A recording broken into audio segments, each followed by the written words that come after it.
Hello everyone and welcome to my YouTube channel One It Classes और today I'm going to teach you कि हम daily routine में मतलब रोज़ की ज़िंदगी में कौन कौन से इंग्लिश सेंटेंसेस बोलते हैं। और तो चलिए बिना देर किए हम स्टार्ट करते हैं। और अगर आपने मेरा YouTube चैनल में uploaded English speaking class part 1, 2 और 3 नहीं देखा है तो आप डिस्क्रिप्शन बॉक्स में जा कर के लिंक देखिए और इन तीनों वीडियोस को देखिए ताकि आपको आगे इंग्लिश सीखने में परेशानी ना हो। भर काम करते समय हम कौन से इंग्लिश सेंटेंसेस बोलेंगे, चलो देखते हैं। ये इंग्लिश सेंटेंसेस बहुत इम्पोर्टेंट है और आप ये सोचिए कि ये इंग्लिश सेंटेंसेस आपको नहीं आता तो इसको आपको ज़रूर सीखने चाहिए। चलिए स्टूडेंट शुरू करते हैं। अगर आपका फ्रेंड जो है वो पूछता है कि how do you start your day, है ना, कि कैसे आप अपने डे को शुरू करते हैं, अपने दिन की शुरुआत करते हैं, तो वो क्या बोलेगा? वो कहेगा how do you start your day, how do you start your day. तुम अपना दिन कैसे शुरू करते हो, how do you start your day. Okay, हाँ, तो आप भी पूछ सकते हैं ना कि how do you start your day. आप पूछ सकते हैं how do you start your day. आप क्या आंसर देंगे? तो फिर आप कहिए कि मैं सुबह 6 बजे उठता हूँ। तो आप क्या कहेंगे? मैं सुबह 6 बजे उठता हूँ। यह कहने के लिए आप कहेंगे I wake up at 6 o'clock। I wake up at 6 o'clock in the morning. तो आप कहिए I wake up at 6 o'clock in the morning. तो चलो बोलो I wake up at 6 o'clock in the morning. हाँ, तो वेकअप यानी होता है उठना और 6 o'clock यानी 6 बजे, इन द मॉर्निंग यानी सुबह। तो आपने कहा I wake up at 6 o'clock in the morning. Okay, तो चलिए हम आगे बढ़ते हैं। उसके बाद आप क्या करते हैं? जी हाँ, ब्रशिंग टीथ, है ना। तो आप कहिए कि मैं उसके बाद ब्रश करता हूँ अपने दांतों को। तो इसके लिए आप क्या कहेंगे? चलिए बोलिए I brush my teeth, then I brush my teeth. Then यानी उसके बाद। तो आप कहेंगे then I brush my teeth. तो आपने कहा then I brush my teeth. तो चलो हम आगे बढ़ते हैं।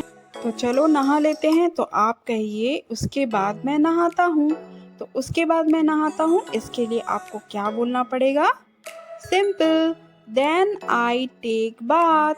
आप बोलिए then I take bath, then I take bath. Bath यानी होता है नहाना। तो नहाने के बाद आप स्कूल के लिए तैयार होते हो। तो फिर आप बोलिए then I get ready for the school. Then I get ready, get ready यानी होता है कि तैयार होता हूँ।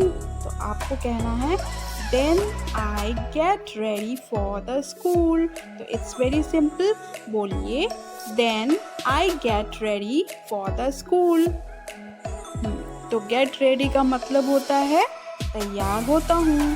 फॉर द स्कूल यानी के लिए, स्कूल के लिए। तो आपने कहा then I get ready for the school. तो चलो आगे बढ़ते हैं।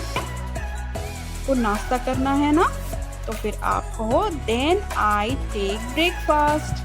तो आप क्या कह रहे हैं? देन आई टेक ब्रेकफास्ट, तब मैं नाश्ता लेता हूँ।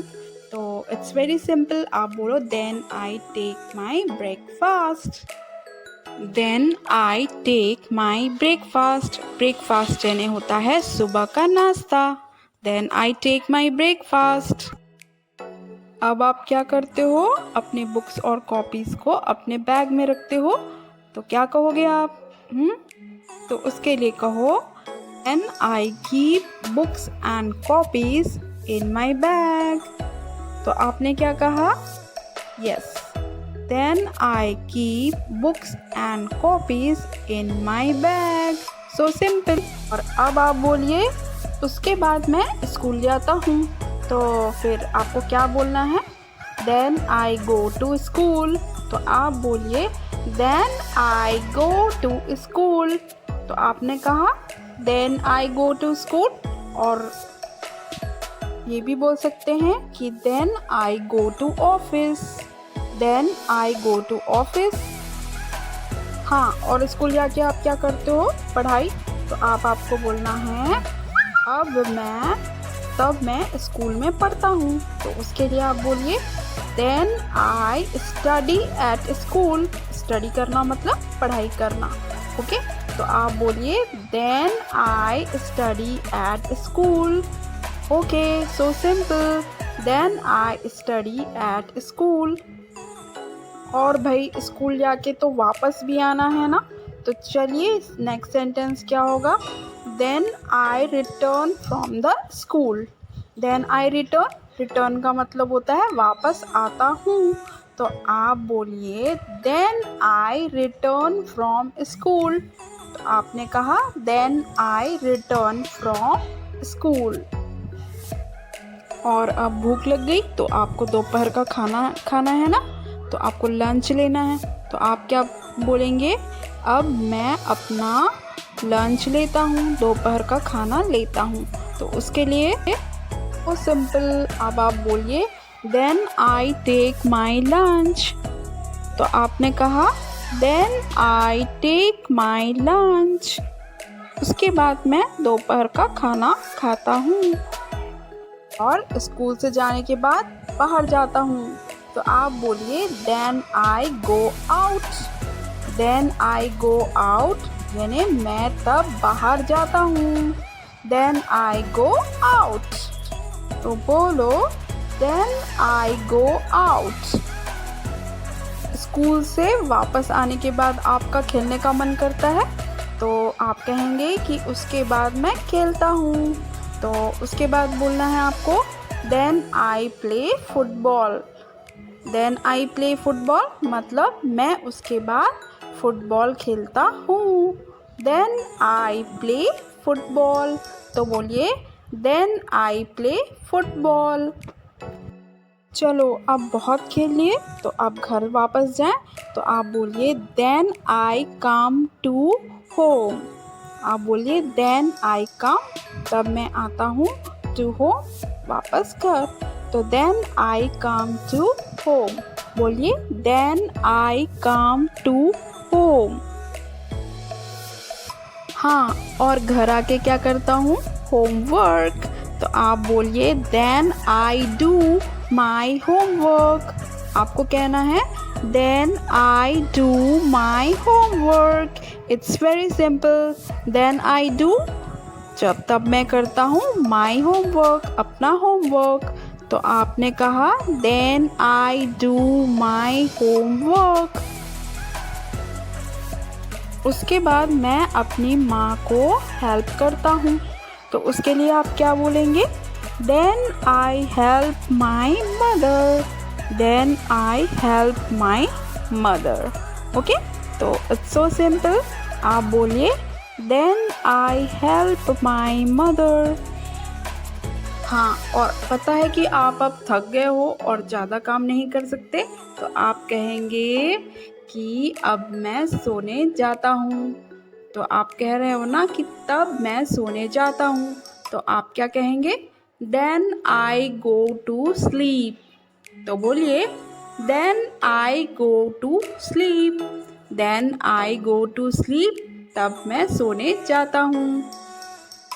तो देखा ये कितने इम्पॉर्टेंट सेंटेंसेस थे, और कभी कभी हमें यही नहीं आता है, तो ये सेंटेंसेस से ही हमें स्टार्ट करना चाहिए। धीरे धीरे जब हम इन छोटे छोटे सेंटेंसेस को बोलना शुरू करेंगे, तो हमें पता ही नहीं चलेगा कि कब हमने इंग्लिश बोलना शुरू कर दिया। तो आप सभी को बेस्ट ऑफ लक कि आप इसको बोल सको। लेकिन जो भी हमने पढ़ा है उसको जब तक हम रिकॉल नहीं करते हैं, रिकॉल मतलब मेमोराइज नहीं करते हैं, तक वो याद नहीं होते हैं। तो फिर आप भूलिए मत, रिकॉल करना मतलब होता है कि फिर से याद करना। Okay, thanks for watching and good bye and good luck from one hit classes.